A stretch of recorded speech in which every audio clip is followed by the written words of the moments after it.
Extremely sorry to disappoint. అంటే ఇప్పుడు ఏదో ఉనికిపోతున్నాను, మంచం కింద కూర్చొని ఏడుస్తున్నాను అని అందరూ what ever the media speculating, వాళ్ళందరికీ చిన్న డిసప్పాయింట్మెంట్గా ఉండొచ్చు వీడియో. ఇక్కడ పాయింట్ ఏంటంటే, I just want explain the whole concept. ఇప్పుడు నేను ఆల్మోస్ట్ ఒక 1 year బ్యాక్ ఏదో ట్వీట్స్ పెట్టాను అనే ఎలిగేషన్. ఆ ట్వీట్స్ ఎవరో మనోభావాలు దెబ్బతిన్నాయి. ఇక్కడ విచిత్రం ఏంటంటే 1 year బ్యాక్ పెట్టిన ట్వీట్స్ 4 డిఫరెంట్ ప్లేసెస్లో 4 డిఫరెంట్ జ్యూరిస్డిక్షన్స్లో 4కి ఒకే 3-4 రోజుల వ్యవధిలో వాళ్ళ మనోభావాలు దెబ్బతిన్నాయి. వాళ్ళు ఆ పరంగా కంప్లైంట్ ఇవ్వడం, కేసులు పెట్టడం జరిగింది. ఇక్కడ పాయింట్ 1, ఎవరి మీద అయితే నేను పెట్టానని వాళ్ళు చెప్తున్నారో వాళ్ళకి లేదు, ఎవరో థర్డ్ పార్టీ, అసలు సంబంధం లేనివాడు.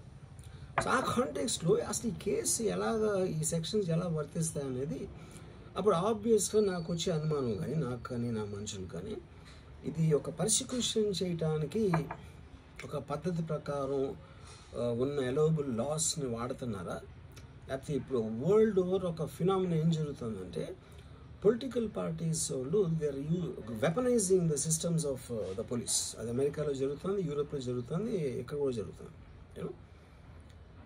అప్పుడు నేను ఏ ఒక్క వ్యక్తిని, ఒక పోలీస్ ఆఫీసర్ని కానీ, ఒక పొలిటికల్ పర్సన్ కానీ నేను బ్లేమ్ చేయట్లా.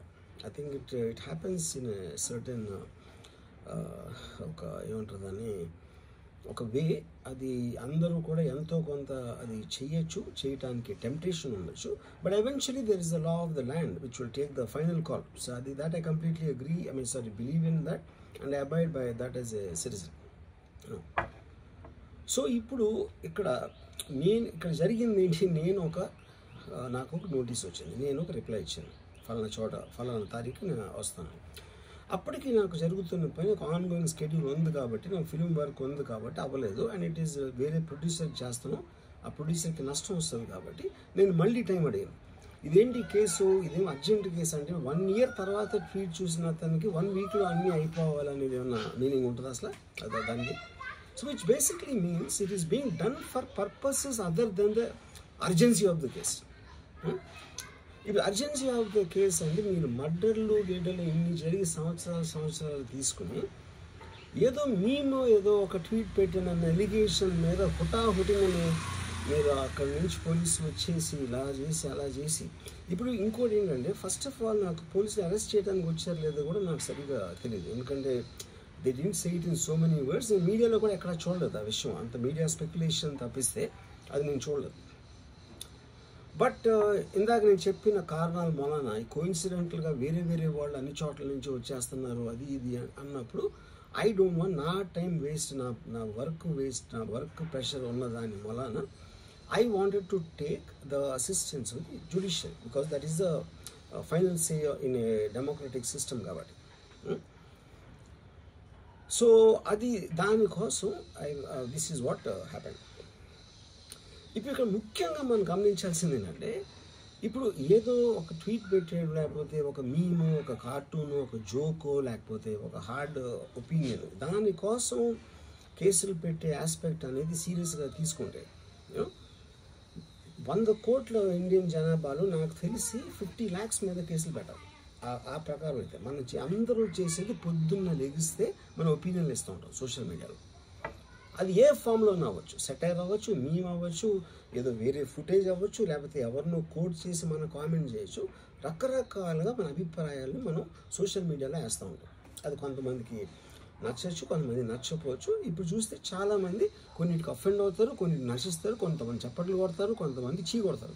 That is a process of the conversation which happens in the social media.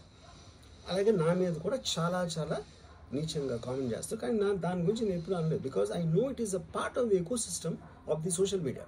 అది లేకపోతే సోషల్ మీడియాకి మీనింగ్ లేదు. ఫస్ట్ ఆఫ్ ఆల్ మీనింగ్ ఉండాలి అని మనం ఒకవేళ అనుకుంటే అప్పుడు దానికి పాలసీ చేయాలి. ఇప్పుడు ఎగ్జిస్టింగ్ థింగ్స్ సరిపోవు కాబట్టి ఏది చేయకూడదు, ఏది చెయ్యాలి అని ఖచ్చితమైన క్లారిటీతో వచ్చినప్పుడు అది ఆటోమేటిక్గా లా ఆఫ్ ద ల్యాండ్ అయిపోతుంది. Then it becomes easy for everyone. కానీ అది చేయటానికి ఫ్రీడమ్ ఆఫ్ స్పీచ్ కట్టేల్ చేయాలా, ఎక్స్ప్రెషన్ కట్టేల్ చేయాలా అనేది of course the experts have to decide and realise దాని మీద ఎలాంటి రామిఫికేషన్స్, ఇప్పుడు దాని పేరు మీద చెప్పి ఫ్రీడమ్ ఆఫ్ ఎక్స్ప్రెషన్ కర్టైల్ చేస్తే that might have many more consequences which could be more dangerous than what they think it is now.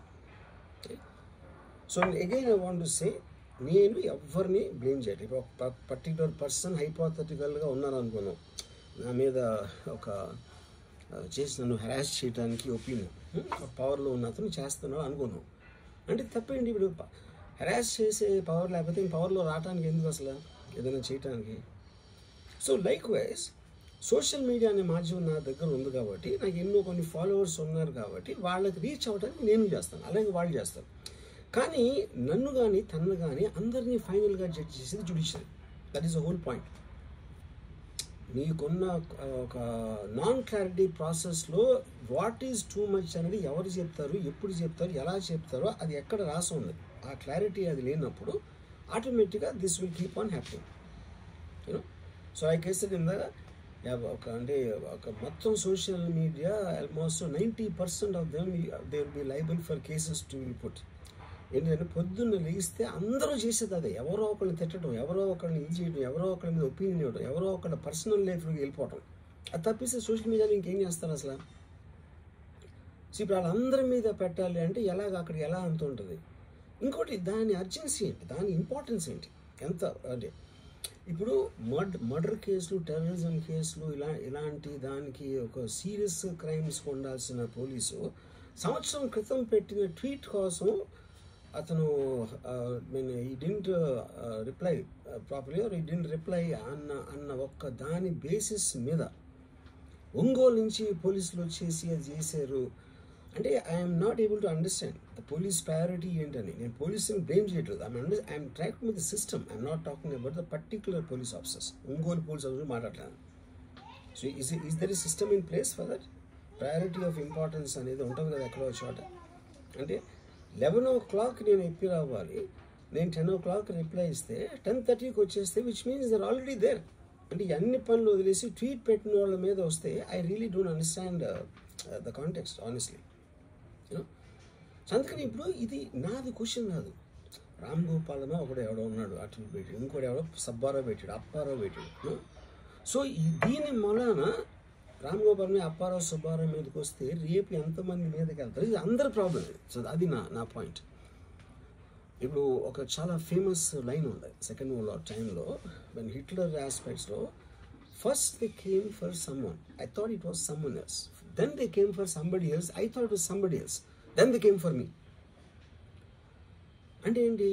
Then they came for everyone. So that is what we need to actually, that is the main issue which is what I wanted to bring to your notice. No? అప్పుడు ఒక్క second నన్ను మర్చిపోతే social మీడియాలో tweets memes పెట్టినంత మాత్రాన ఎవరో ఒకళ్ళు ఏదో ఒక రోజు మేల్కొని 1 year తర్వాత నేను అప్పుడు చూశాను కానీ ఇప్పుడే చూశాను, అప్పుడు పెట్టావు, ఇప్పుడు నా మనోభావం దెబ్బతిందంటే అసలు దానికి అంత అనేది ఉంటుందా అలాంటి కేసులు పెట్టడానికి?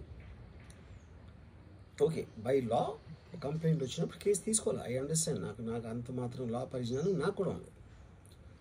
కానీ అది మీరు సీరియస్గా తీసుకుంటే, ఒక యూనిఫామ్ డిస్పారిటీ లేకుండా, డిస్క్రిమినేషన్ లేకుండా మీరు అందరినీ సీరియస్గా తీసుకుంటే అంటే మొత్తం సోషల్ మీడియా మొత్తం జైల్లో ఉంటుంది అట్లీస్ట్ 80 to 90%. ఎందుకంటే సోషల్ మీడియాకి వచ్చేదే దానికోసం, ఎవరైనా సరే వచ్చేది ఫైనల్గా.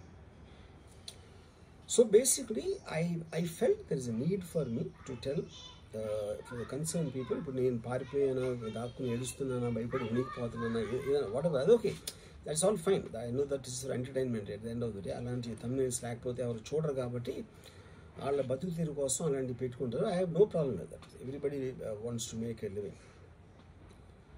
But on the larger picture I want to say this one thing lastly నేను చెప్పేది అంటే, ఒక్కటే అందరూ అర్థం చేసుకోవాల్సింది, ఇది సోషల్ మీడియా ప్రాబ్లం, నా ఒక్క ప్రాబ్లం కాదు. That is what I will request everyone to understand, including if at all ఎవరన్నా దీన్ని పని కట్టుకుని ఇది చేసే మనుషులు ఎవరన్నా ఉన్నారని నేను చెప్పట్లేదు. I don't want to jump the gun, but even for them I think fundamental importance is this point అనేది I wanted to tell. Thank you.